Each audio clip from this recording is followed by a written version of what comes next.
Et tout de suite, c'est Demander le programme avec Sylvia Garcia, lancement du Festival de Locarno avec ce film français en ouverture. Regardez. Qu'est-ce qui s'est passé? Qu'est-ce que vous m'avez fait à l'estomac? Qu'est-ce qui se passe? On a simplement glissé un paquet dans ton ventre. Tu vas transporter quelque chose qui nous est très précieux.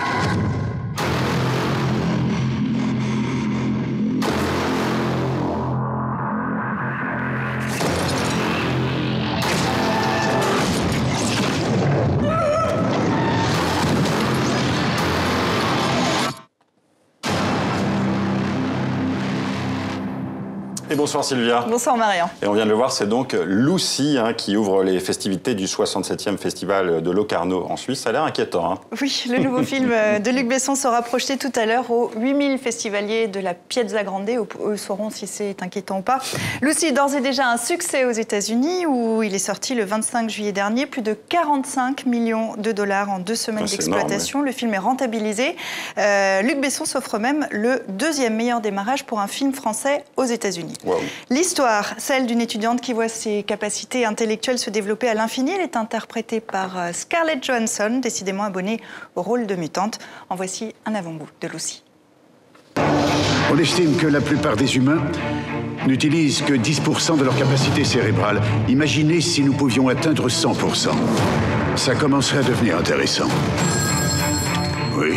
Professeur Norman, je m'appelle Lucy. J'ai lu vos travaux sur le cerveau humain. C'est un peu rudimentaire, mais vous êtes sur la bonne voie. Je vous remercie. J'utilise 28% de mes capacités cérébrales. J'arrive à ressentir chaque chose vivante. Lucy, Marianne n'est pas en compétition officielle, donc on va faire un point sur les films en lice. On retrouve en direct notre envoyé spécial à Locarno, Jean-Baptiste Urbain. Jean-Baptiste, bonsoir. Quels sont les temps forts attendus Sylvia, pour bonsoir Marianne, bonsoir à tous. Bonsoir Jean-Baptiste. Bonsoir Jean-Baptiste. Quels sont les temps forts attendus pour cette 67e édition ? Vous savez, il y a toujours une touche de glamour dans tous ces grands festivals. Par exemple, dans quelques jours, Mia Farrow qui sera mise à l'honneur, de même que Mélanie Griffiths. Et puis, côté film cinéma francophone et classique francophone, par exemple, Jean-Pierre Léaud, le Antoine Doinel de François Truffaut, va recevoir un Léopard d'or. C'est de la distinction suprême ici. De même que Agnès Varda, la grand-mère de la nouvelle vague, comme on l'appelle. Mais la vraie star ici à Locarno, elle est derrière moi. C'est la Piazza Grande, la Grand Place, vous l'avez dit, qui accueille chaque soir à la nuit tombée et en plein air 8000 personnes pour des projections. Et donc, pour cette ouverture ce soir, un grand film, un blockbuster en mauvais français, Lucy, de Luc Besson. Voilà, dont on vient de parler. On dit que c'est le petit des grands festivals après Cannes, Venise et Berlin. Quelle est la place de Locarno ?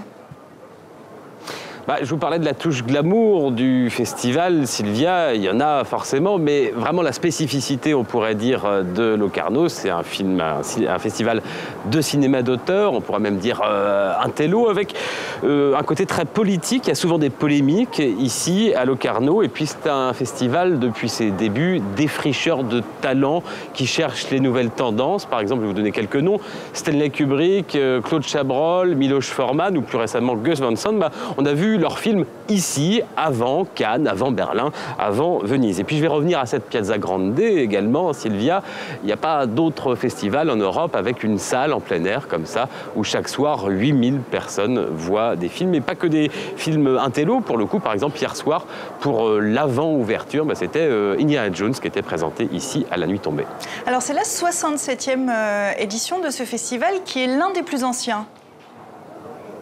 Oui, c'est pas forcément le festival dont on parle le plus, notamment en France. Eh bien, on a tort, sans doute. C'est l'un des plus vieux. En tout cas, 1946, c'est l'année de la création également du Festival de Cannes. Sauf que Cannes a changé. Ici, il y a un côté un peu hors du temps. C'est d'ailleurs pour ça, sans doute, que Locarno a ses habitués, a ses fidèles. Et puis, c'est aussi un rendez-vous politique pour les Suisses, où des parlementaires se retrouvent avant la rentrée. Bref, c'est l'endroit où il faut être. Et ça tombe bien. On y est. Voilà, merci beaucoup Jean-Baptiste, bon festival à vous. Voilà ce que l'on pouvait dire ce soir. On a envie d'y être sur la Piazza Grande de Locarno. On est un peu jaloux de Jean-Baptiste. Heureusement, il va nous envoyer des reportages, des éléments qu'on aura l'occasion de voir dans cette chronique pendant ces prochains jours. Alors on passe à l'été photographique de Lectoure qui se tient en ce moment dans le sud-ouest de la France, Sylvia. Pour la 25e année consécutive, la petite ville de Lectoure navigue entre photographie et art contemporain, des clichés mais aussi des installations vidéo.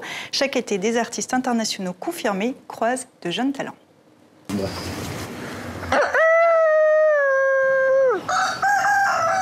Moussa Sarr parle aux animaux, mais pas n'importe lesquels.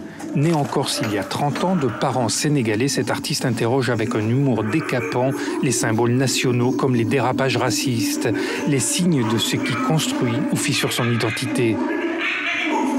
Moi, il m'est déjà arrivé de voir des gens qui, lorsqu'ils me voient, imitent le singe. Donc en fait, d'un seul coup, le fait d'être en auto-filmage et de faire le singe moi-même,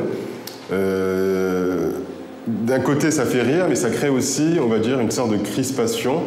Et je pense que le spectateur, d'un seul coup, comprend aussi de quoi il s'agit.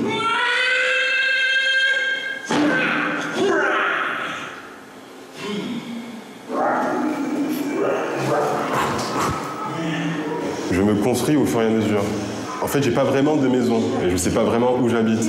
Donc en fait, mon identité se crée aussi avec les autres. Et comme les animaux que j'incarne, voilà, c'est des êtres hybrides, et ben en fait, voilà, je deviens un petit peu tout ça. Ces identités piquantes et métissées, on aime particulièrement ça en pays gascon. À Lectoure, les contrastes forts ne dérangent personne. À côté d'un jeune artiste émergent, on pourra croiser un grand nom de la photographie d'auteur, comme l'Irlandais Tom Wood, qui nous présente plusieurs séries, dont celle-ci sur la ferme de ses parents. Mon père est ici. Il a une bonne tête, là.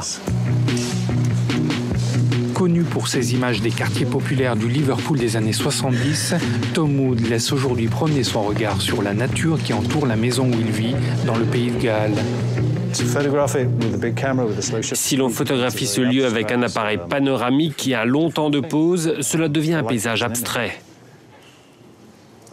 J'aime l'image que cela produit. Ce que je fais n'est pas un travail purement artistique ou conceptuel. Ça n'est pas non plus un travail journalistique ou documentaire, mais c'est quelque chose qui se situe un peu entre les deux. La photographie change tout le temps et son sens n'est jamais figé. Sans jamais plagier d'autres programmations plus prestigieuses, Lectoure garde fièrement son identité de petit poussé artistique entre café des sports et coteaux fleuris, art contemporain et photographie. L'image y contourne tous les clichés.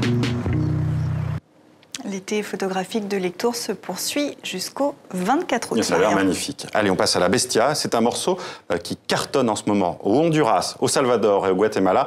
Une chanson qui n'est pas innocente. La Bestia fait référence au train de la mort surnommé La Bête. Ce train qu'empruntent chaque année des centaines de milliers de personnes pour atteindre la frontière américaine. On en écoute un extrait.